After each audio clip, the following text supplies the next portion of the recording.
Au nom du Père et du Fils et du Saint-Esprit, ainsi soit-il. Bien chers étudiants, bien chers fidèles, le récit des souffrances de notre Seigneur Jésus-Christ, du Dieu fait homme, pour nous racheter du péché, ce récit que l'on nomme le récit de la Passion, est le trésor, la perle de l'Évangile. Et vous avez ce récit dans vos missels, à 4 reprises au cours de la Semaine Sainte. Vous avez les 4 évangélistes qui nous rapportent cette passion du Christ. La passion selon saint Matthieu, dimanche prochain, au dimanche des Rameaux. La passion selon saint Marc, mardi saint, mardi prochain. La passion selon saint Luc, au mercredi saint. Et la passion selon saint Jean, le vendredi saint. Alors, nous avons là tout l'objet de notre méditation pour ces derniers jours de Carême. C'est la semaine la plus importante de ce Carême et même de l'année liturgique. Il vous faut, bien chers fidèles, vous consacrer à cette méditation pendant cette semaine. Prenez peut-être quelques jours de vacances pour vous arrêter un petit peu de la vie courante pour vous consacrer aux jours saints. Ce serait une bonne idée de venir assister à tous ces offices, la messe du jeudi saint, l'office, la fonction liturgique du vendredi saint, le chemin de croix et l'office des matines, de suivre cela dans vos missels, dans vos livres pieux. Et donc de prendre le temps de vivre cette semaine sainte, de ne pas passer à côté. Alors un mot sur cette passion de notre Seigneur, parce que, peut-être l'avez-vous remarqué, mais la première lecture de la passion de notre Sauveur, comme je vous le disais, aura lieu dimanche des Rameaux. Et donc l'Église, dans un rapprochement très surprenant, place cette lecture de la passion de notre Sauveur, les gémissements, les larmes de notre Seigneur, le jour même de la procession des Rameaux, pour laquelle nous avons des chants de joie, des chants de triomphe. N'y a-t-il pas là une contradiction entre cette entrée triomphale de notre Seigneur à Jérusalem, une entrée triomphale pleine d'hommages, et donc une contradiction entre ce triomphe et la mort ignominieuse sur la croix. À peine s'était-il écoulé quelques jours après cette entrée triomphale de Jésus-Christ à Jérusalem que notre Seigneur se vit attaché à la croix par les mêmes hommes qui l'avaient acclamé, au même endroit où il l'avait applaudi. La même foule exultante qui l'acclame un jour le maudit et le conduit au calvaire quelques jours plus tard. Quelle différence quand on regarde ces récits entre les cris « ôtez-le, faites-le disparaître de devant nos yeux, crucifiez-le » et ces louanges « Béni soit celui qui vient au nom du Seigneur, Hosanna au plus haut des cieux ».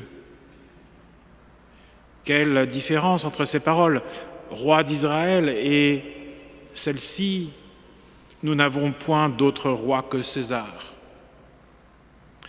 Quelle différence entre ces rameaux verdoyants que l'on place sur le chemin de notre Seigneur et le bois de la croix, entre ses fleurs et ses épines.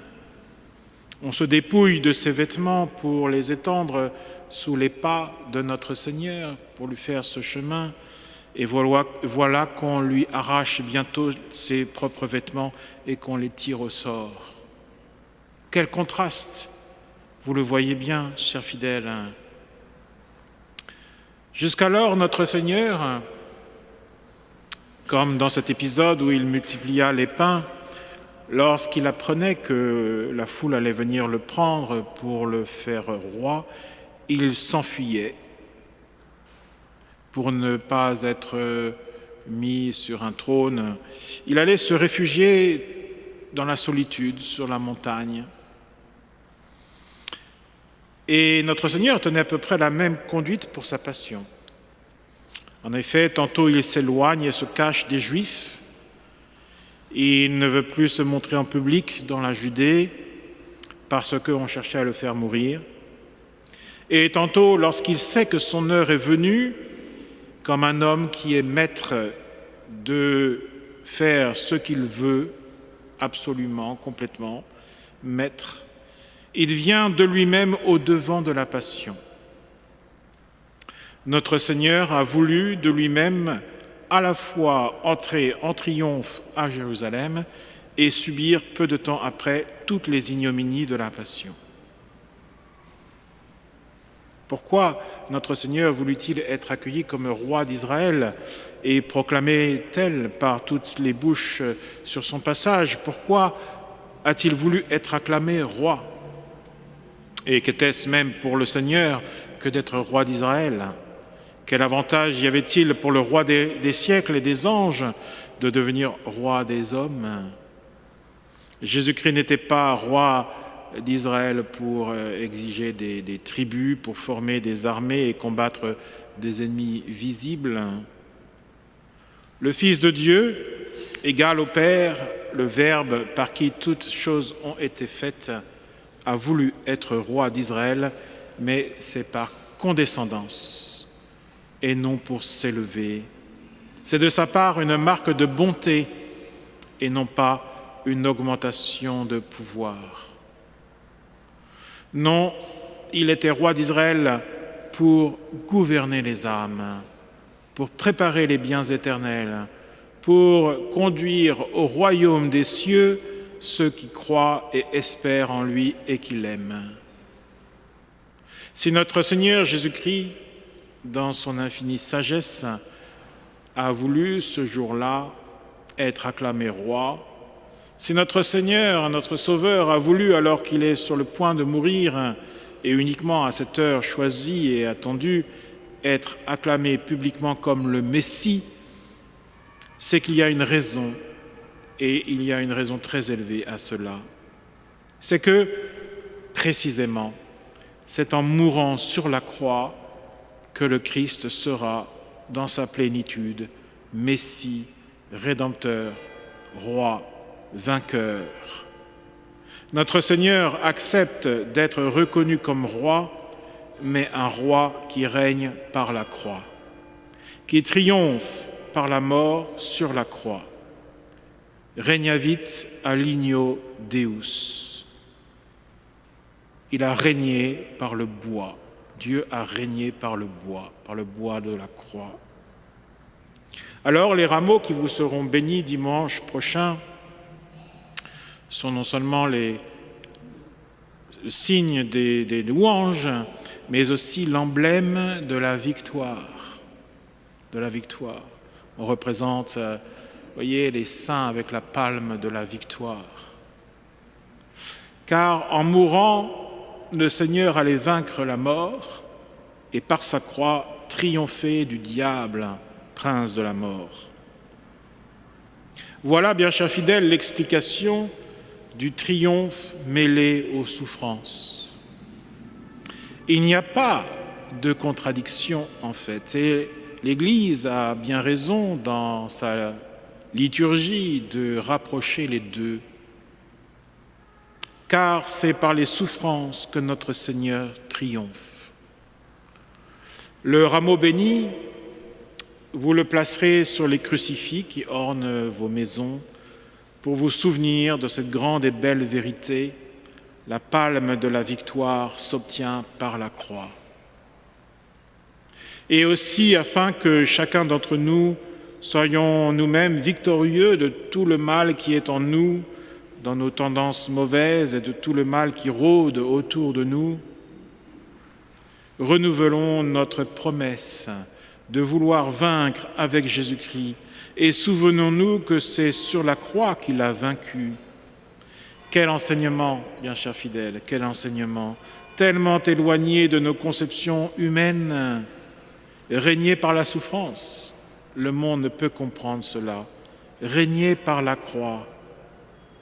Alors nous comprenons tout le sens de cette procession des rameaux. Et je vous invite à venir tous à la faire depuis la place Maubert jusqu'à l'église de Saint-Nicolas dimanche, parce qu'elle représente notre pèlerinage terrestre. Le diacre, il va frapper de la croix de procession la porte de l'église et on ouvrira, la porte de l'église s'ouvrira après que le diacre ait frappé la porte de la croix pour nous montrer que c'est par la croix que nous entrerons dans la patrie céleste.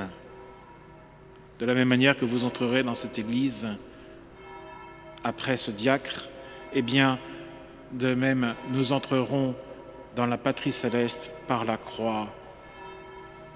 Et il ne s'agit pas seulement pour nous d'accompagner Jésus en triomphe, mais de le suivre dans sa passion, prêt à partager avec lui selon notre part qu'il veut bien nous donner et qu'il proportionne à notre degré de charité, eh bien, quelque chose de sa croix, quelque chose de sa passion. Un jour, Jésus-Christ, notre Seigneur, notre chef, recevra tous ses membres dans la céleste Jérusalem, triomphant, victorieux, aux applaudissements des troupes angéliques et des élus qui crieront ensemble « Béni soit celui qui vient au nom du Seigneur ». C'est le but de notre procession terrestre, la gloire de la victoire. Et la passion, l'épreuve supportée chrétiennement, c'est la voie qui conduit à ce terme. Les tribulations présentes dans nos vies sont pour nous la voie qui conduit au ciel, car elles sont les occasions de manifester notre charité sur laquelle nous serons jugés pour aller au ciel. Elles sont ces occasions pour nous de montrer à Dieu qu'on l'aime par-dessus tout et ainsi, de gagner le ciel. Et cette charité nous donnera de supporter l'épreuve elle-même, car il n'y a rien de difficile pour celui que l'amour inspire. Ainsi soit-il. Au nom du Père et du Fils et du Saint-Esprit, ainsi soit-il.